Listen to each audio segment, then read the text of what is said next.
కాంగ్రెస్లో పెరుగుతున్న అసంతృప్తి. రేవంత్పై ఒక్కొక్కరుగా గళం విప్పనున్న పరిస్థితి. ప్రజల పక్షాన ప్రభుత్వంపై పోరాడతానన్న కాంగ్రెస్ నేత మాజీ ఎంపీ మధు యాష్కి. మూసీ నది పక్కన ఇళ్ల తొలగింపుపై సంచలన వ్యాఖ్యలు చేసిన మధు యాష్కి. ప్రభుత్వంతో పోరాటం చేస్తానన్న యాష్కి.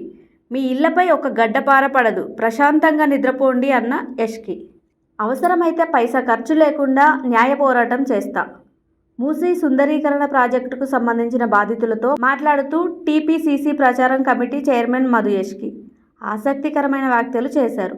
ప్రజల కోసం ప్రభుత్వంతో పోరాటం చేస్తానని ఆయన అన్నారు. కోర్టులు కూడా ఉన్నాయని, ఒక న్యాయవాదిగా ప్రజల కోసం పోరాటం చేస్తానని ఆయన ప్రకటించారు. చైతన్యపురిలోని మూసీ పరివారక ప్రాంతం ప్రజలతో మాట్లాడుతూ మధు యాష్కి గౌడ్ ఈ వ్యాఖ్యలు చేశారు.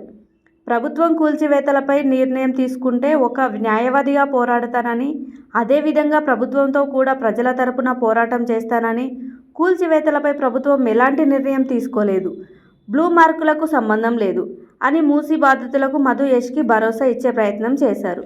పిల్లా పాపలతో ప్రశాంతంగా నిద్రపోండి, మీ ఇల్లు ఎవరు కూల్చరు, మీ ఇంటిపై ఒక గడ్డపార పడదు, మీ ఇంటి మీద ఒక్క ప్రొక్లైనర్ రాదు అని ఆయన పేర్కొన్నారు.